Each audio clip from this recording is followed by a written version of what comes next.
Alrighty, so it's a little bit after noon on the coast. Welcome to Ark.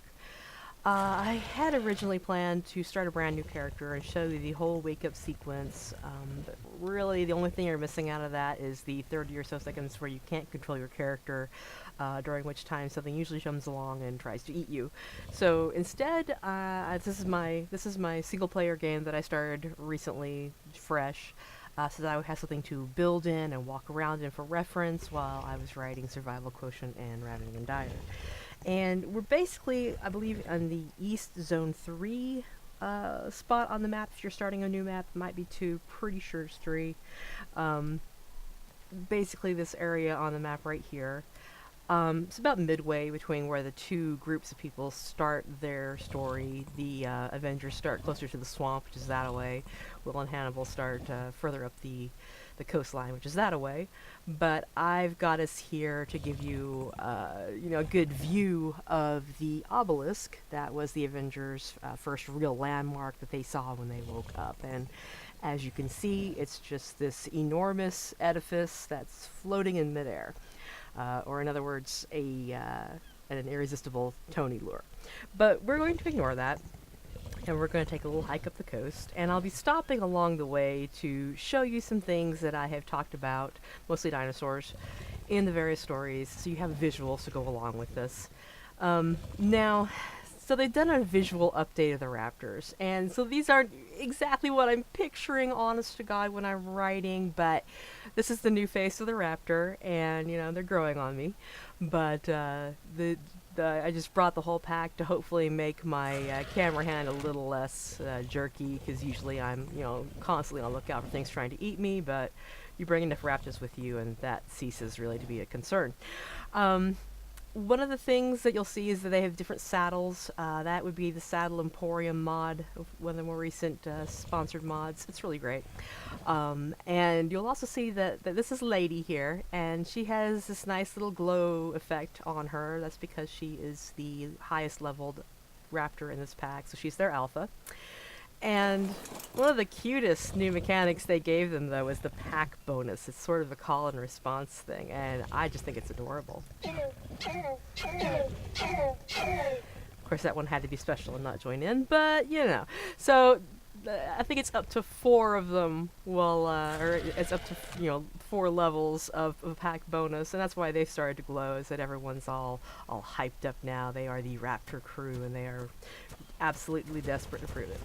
So, we're going to take a little trip. Now, this is just a throwaway comment about the tuskless walrus. That would be this guy. He's a Moss Chops. He was just really a cameo there for color. He will never be important. I'm very sorry, little guy. Now, this little thing you haven't met yet. This is a listy, and Lady will be referring to the one that gets tamed as Tasty Snack. Its superpower is that it will boost your EXP gain by when you pet it. It does little tricks, and it's very cute. Basically, cuteness is its superpower. That's Tasty Snack.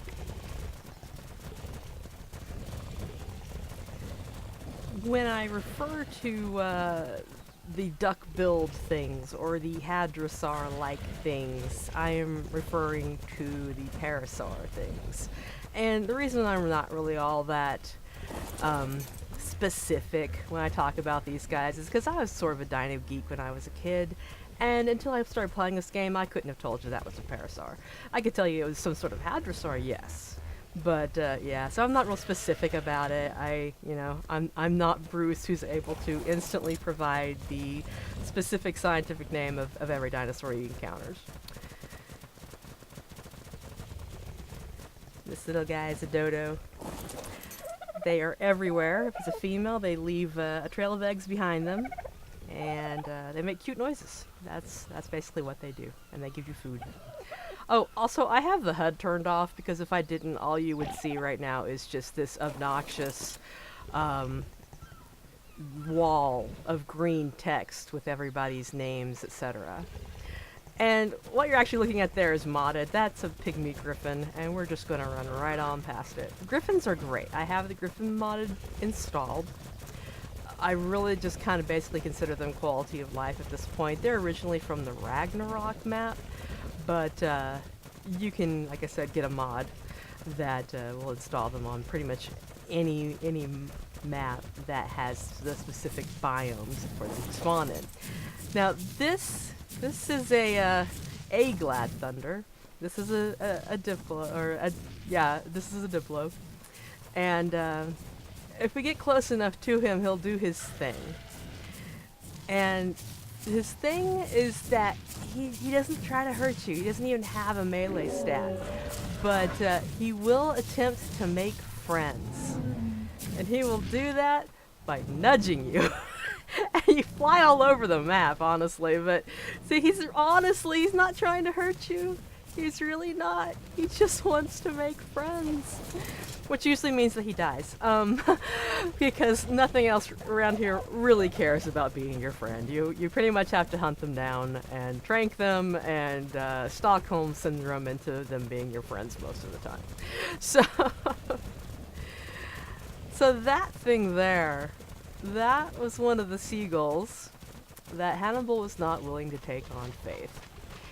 The rationale for that being that, well, you know, a giant shark, well, the ocean is a scary place. Maybe it could happen. The quail can't, hey, you know, there's a couple of species of it still alive. Sure, maybe it could happen. The giant thing that flies that no one else has noticed yet? No, we are definitely not where we should be. Definitely not. So that was, you know, the rationale behind this. A seagull. The size of a goat thing. Very large goat. Deer, I don't know.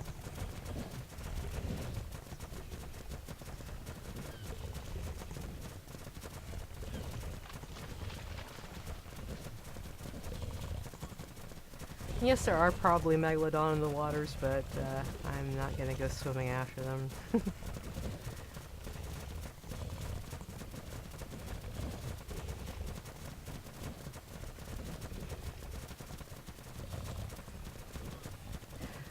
We are coming up around the turn that will show you the river where it cuts in.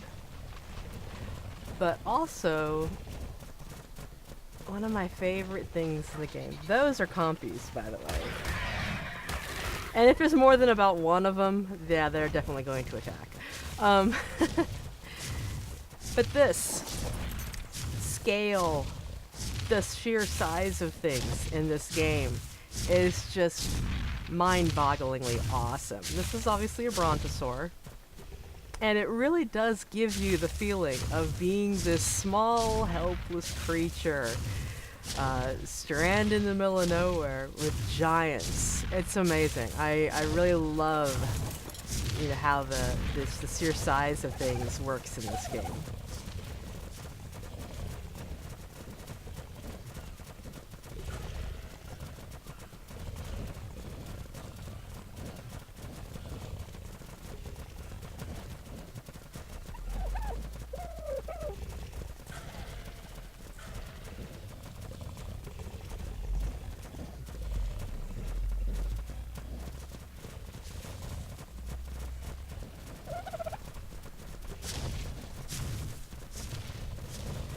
And so here you can kind of see a bit of the where the ocean starts cutting into the river there. That over there, I believe I mentioned it briefly in passing about there being drops across the water in lovely shades of red and gold, which of course Tony was very interested in. But however, that is Carnivore Island.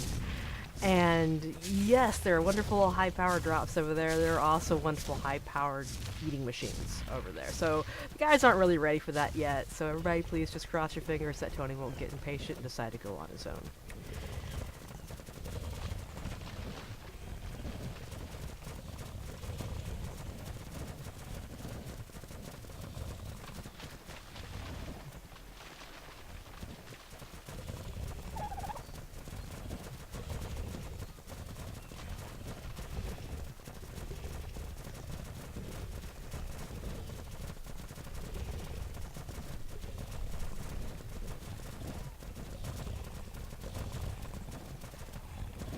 That across the way is basically where we're heading. It's kind of glare-ish at certain times of day and depending on which direction you're facing, but you can kind of see the two mountains across from us here and how there's sort of a dip in the middle. That dip in the middle, that valley-ish, oh, that's the level up sound. I don't honestly know if that's me or her. But that was where the largest carnivore in the game came busting out, chasing the other survivors while Will and Hannibal were watching. Largest carnivore in the game being the Giganotosaurus. And you can find them up on those mountains over there, at least in this game, where you can also find crystal, aka cloud rock.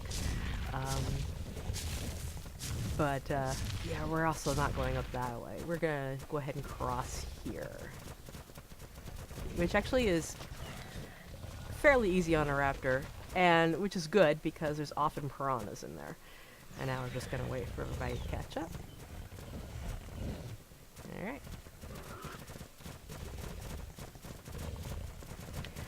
And the forest we just passed on the other side is the one that Hannibal and Will were skirting and heard the heavy footsteps of something chasing something, or hunting something, which of course turned out to be Hunger looking for that soft-skinned ravener he had heard so much about from the compies, because compies are terrible gossips that way.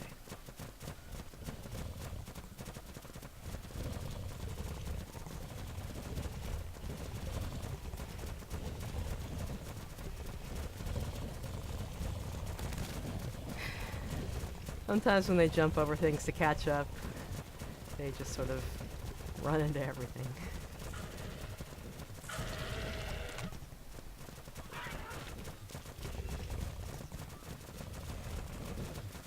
Alrighty.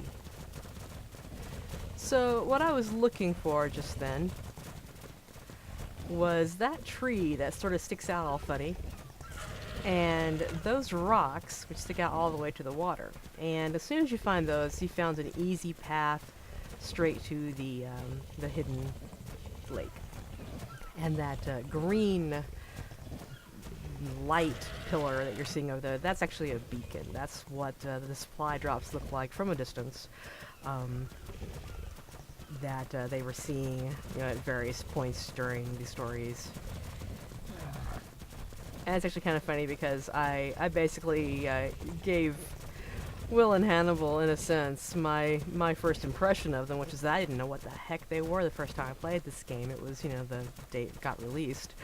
And I had no idea what those things were. And so I just automatically assumed that anything that was totally incomprehensible was obviously an enemy, and that I should stay away from it. But, then eventually I got to where I figured I could probably handle whatever came out of it, and I was like, oh, pleasant surprise, it's a supply drop. So yeah, that was my first experience of the beacon drops. And like, with this place, if you don't know it's here, you're gonna have a heck of a time finding it on foot, but if you do know where to look, it's just an easy, straight walk in, and this would be the hidden lake area. I've never really come across anything too terribly dangerous in here myself when I first show up. Maybe at worst I have seen one carno. Usually it's just raptors, if that, dilos. But mostly my experience is what you're seeing now. Turtles, listies, parasaurs, beavers. But not everyone has this the same experience. My friend Peg says that she has regularly found everything from T-Rexes to Sarcos in the lake, and Sarcos being gigantic crocodiles. So your mileage may vary if you come here.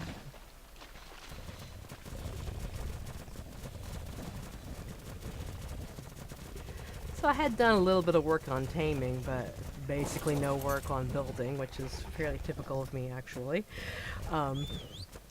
And so, like I said, I actually did have a tiny back at base. This is also Glad Thunder, but he's not being very excitable because he's tamed. He doesn't feel the need to make friends. We already made friends with him.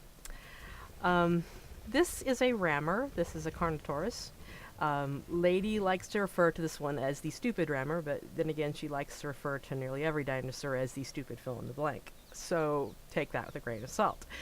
You will be seeing more of this guy later. He actually has the classic Carno colors. For a long time, they didn't have different color patterns, they were just black. And so, yes, he is a classic Carno. We're ignoring the Griffin. The Griffin, again, is a mod, but it's definitely a quality of life mod. So, oh yes, Peg, avert your eyes. This is what I do in every game that I have to build something in. I build a box. I build a box, I fill it with crafting stations, I fill it with storage, I call it good. I am the hunter, I am the tamer, I am not the builder. I am definitely not the builder, and I will never be the builder. So, yeah, that would be the awful cave that Tony built to house the worst nest ever, according to these guys. Now, these are Dimorphodons, and these are the ones that like to sit on top of the roof and watch Tony at work and take a very tender interest in his soap opera-like love life, as far as the dinosaurs know. God only knows what's really happening, but the dinosaurs are very, very concerned for littlest Hen.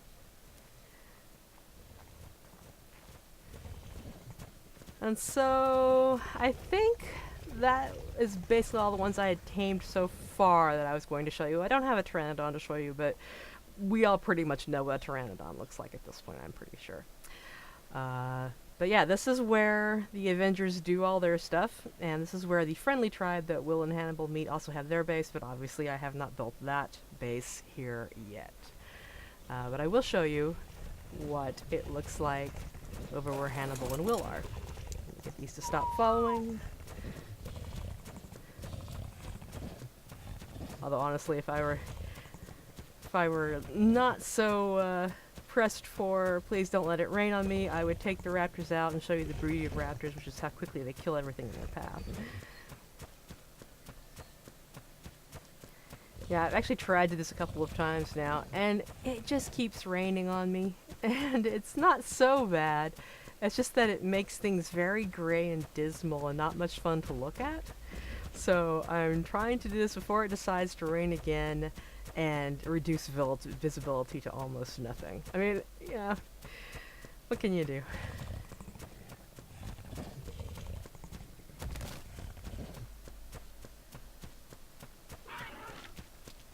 And they stop and eat every once in a while. When you're riding them, they are losing stamina. If you're not riding them, they're not losing any stamina. And so they'll just periodically stop and take a bite of whatever's in their inventory. And, well, I shouldn't say stop, but you can see them eat.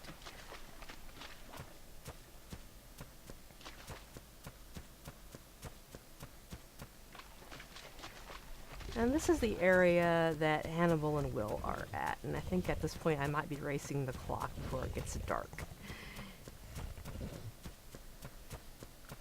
So there's a nice little path down to the water, where they were kind of like doing things a little bit hidden. Like here's the really, really awful thatch hut that Will first built, and this would have been where Hannibal was cooking so that no one could see their fires. But eventually, you know, they got themselves built up and have nominal allies in the Hidden Lake tribe. And so then they got some help with not a barn raising, so to speak, but a house raising. And this is practically unheard of for me. I built a house. I don't tend to do this. But you'll also notice there's like nothing of real use in here. This entire bottom area is basically one large kitchen, but I mean, consider who lives here. More mods. These are the eco-decorative mods. And honestly, when I saw the greenery boxes, I pretty much died laughing, because of course I was thinking of Hannibal's, his dining room with all the plants, and so of course I had to put them in. And of course there's Will's fishing trophy. And there's another little area up here I haven't really done much with. Yes, a single bed. Nice view of Carnivore Island out the windows. And this is basically kind of what I built for Hannibal and Will, and that would be Structures Plus, the reason why things are opening automatically. Structures Plus is another mod I would definitely suggest you get. And so yeah, I am racing the clock here with night falling. So this would be Hunger. He's an allosaur, otherwise known as a ravener. And I'll show you him in a second with his stomping around. But while there's still even a little bit of daylight, this would be Will's pack of dire wolves that actually come from that snowy area over there. And yeah, this would be why it's called Ravening and Dire. But yeah, so this is the ginormous thing that Hannibal likes to stomp around on. Uh, they really are stompers. They're really wonderful. This one actually is second gen. He's been bred up. That's why he's so fast. And I do mean fast. And this is basically where the fish pond is that Will, does his fishing at. It's hard to see because it got dark, but you can basically just wade right out and spear the fishies and not worry about much else. Yeah, so it's getting dark, obviously.